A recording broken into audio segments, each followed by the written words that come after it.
The black-eyed kids came. Before you read this, I have to tell you how I feel about these stories. I haven't believed in the paranormal since high school. I'd never even heard of black-eyed kids until I read it.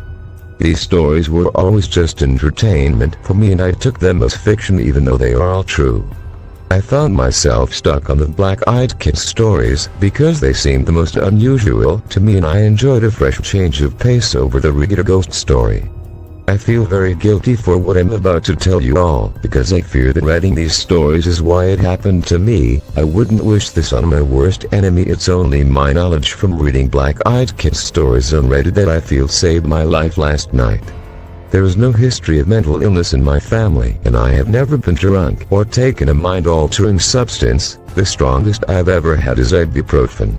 I feel that many of you will discount my story if I don't make you aware of this. Also, I want to add that I will not be answering your questions or even rewriting what I am writing right now.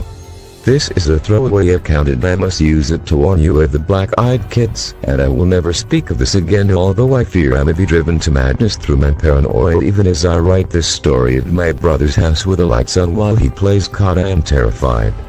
Last night was like any other night. I was switching between listening to music and watching YouTube videos with one headphone in so I can hear my infant daughter if she cries. That way my wife can get a full night's sleep. She works at 4 AM at the hospital every day. When I decide to go lay down in the spare bed in the baby's room, just as I dozed off, I heard a thumping coming from the front porch. Startled at first, I opened my eyes wide and scanned the room. Realizing it was most likely my cat scratching himself on the front porch, I dozed back off. Then again, the thumping. Damn cat! I got out of bed to run him off the porch only to see he wasn't there anymore. Now that I was up again, I wasn't the least bit tired.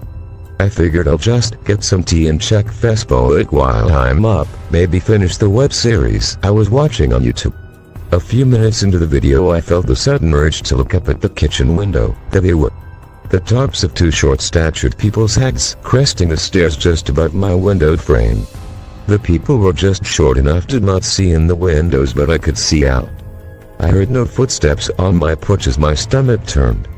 But the knock was a steady hollow thump. The very same thump I had just blamed on my cat. Deciding it was best not to answer, I shut my laptop and crept by the door back to the baby's room.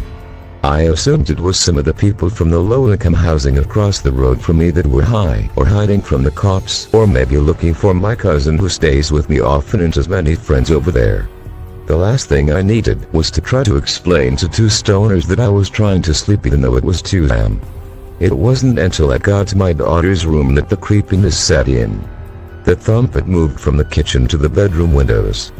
Both windows, a room apart, thumping in perfect time. These stoners were going to wake up my daughter if I didn't run them off now. Pissed off, I went out to the kitchen, unlocked and opened the door, ready to run around to the side of the house and kick some little idiot's ass.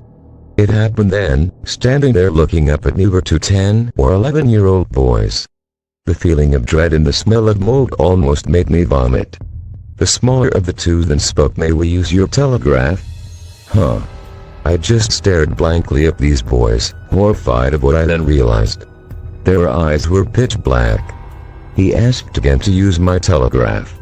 There wasn't a sound to be heard, no crickets chirping, no dogs barking, no cars driving by. Nothing. I tried to play it cool and ignore the fact that he didn't say telephone, or phone, or cell. Anything that would have made any sense of the situation, and calmly replied, "I don't have service at my house, sorry." The expressions on their faces turned to rage as I finished my sentence. Swiftly I shut the door and locked it as quickly as I could, then stumbled back to protect my daughter.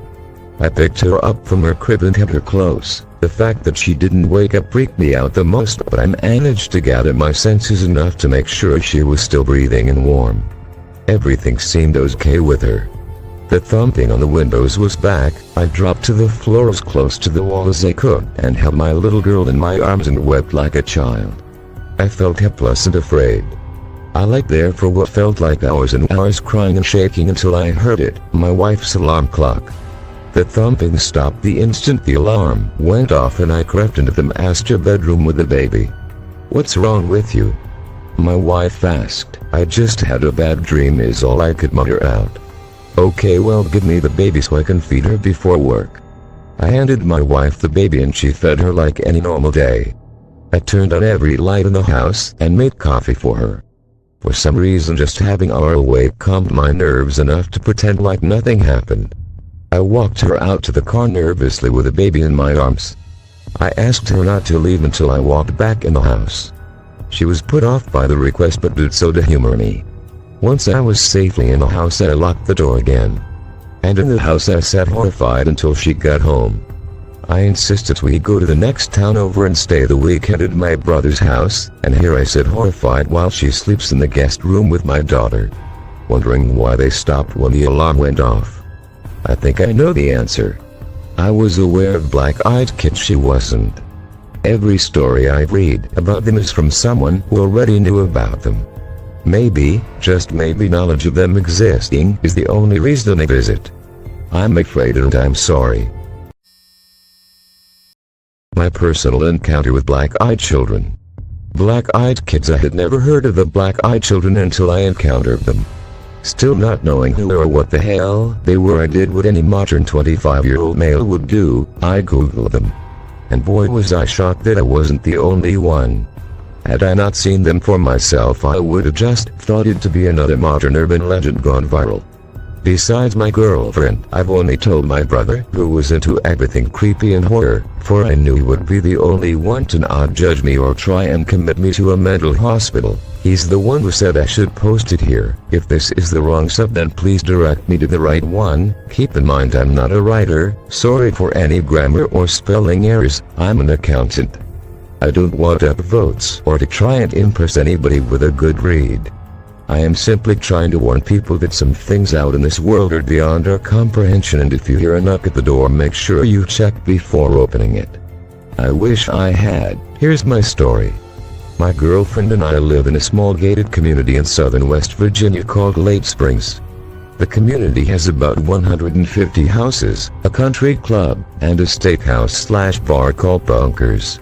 Now anyone can come through the gate during the business hours of Bunkers, but after they close, the front security gate stops all traffic and makes sure you are a resident, and if you're a visitor they call the house that you're going to verify that you are actually expecting them. Sometimes it's a hassle, but hey, don't have to worry about a robbery. So imagine my surprise when my doorbell chimed at 3:00 a.m. I was jarred awake and wasn't sure if it wasn't just a dream, considering I had just went to bed shortly before and was probably just going into REM sleep. I rolled over and looked at the clock, noticing the time, and when my doorbell chimed again I felt a cold chill run through my body.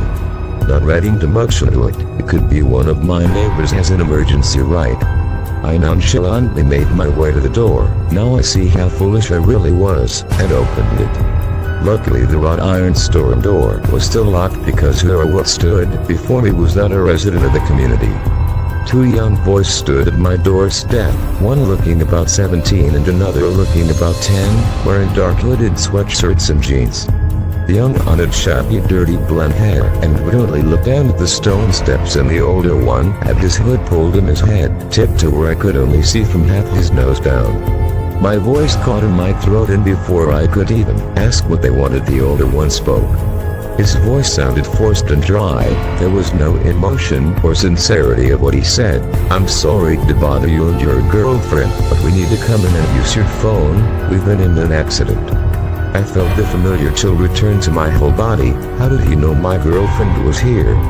I wrote it off as mental, and a VW was in the driveway, and I figured they just assumed. I tripped over my words. Something about these kids wasn't right, wasn't normal, wasn't human. I can bring you my cell phone and you can call. I don't get service inside here, so you have to stand on a sidewalk to call. I finally said nervously. Of course, I was lying through my clenched teeth. I did not want these kids in my house. "Well, my brother really needs to use your bathroom, Kane. We have to come in," the older one said. And that's when I went into completed panic. He knew my name. "I'm sorry, are you from here? How do you know my name?" The words practically shook out of my mouth. That's when he became slightly hostile and demanded to be let inside, and I told him I was sorry, but I couldn't help them in just as I was about to close the main doors when it happened. The both of them snapped their heads upwards and looked me straight in the eyes. Black. No iris, no pupil, no retina, just pure deep black. I was paralyzed with fear. For a second I thought those kids were just playing a really cruel joke and it snuck in the community somehow and it brought some of those freaky supernatural demon sclera contacts. That was until I heard ringing. It was like a ringing sound you hear when you have a hearing test done, a digital high-pitched ringing, and then the flashback started. I was suddenly a toddler again at my grandparents' house, sitting under the chestnut tree with my mother picking up the nuts and popping them in a large metal soup kettle. It was a crisp fall day. It's one of my earliest and dearest memories. I was about 3, and even of a picture, and one I hold very near to my heart. But then they were there, behind my mother. We locked eyes, their eyes still black as night, and suddenly they smiled simultaneously. That's when everything went black. The next thing I knew, I was shaken awake, lying in the mudroom floor, my girlfriend standing over me with a worried look. What the hell came? She asked. I had no idea how to answer her. My head had taken a good whack against the slate floor and a bit of dry blood was stuck in my head, but other than that I was fine physically. I slowly remembered everything that had happened and looked at the door. Daylight. I've never been so happy to see morning in all my life. I told my girlfriend everything that had happened, and I honestly think she thought I had brain damage from hitting the floor, but she insisted she believed me. And then we Googled it, and I believe that's when she really started to believe me. Was then. I don't know or what they are, or where they come from, but they're not of this world. I know that for a fact. For some reason I had a lingering thought, I'm still not sure if they put the thought in my head or not, that they wanted me to know that even my memories aren't safe. They are very strong and seem to be growing in numbers. For some reason they seem to not be able to hurt you physically unless you invite them in, which I don't know, since either no one has ever let them or the ones that have aren't around to tell their story anymore. But they can get your mind. Since that night I feel as though I'm being watched. I see them out of the corner of my eye occasionally.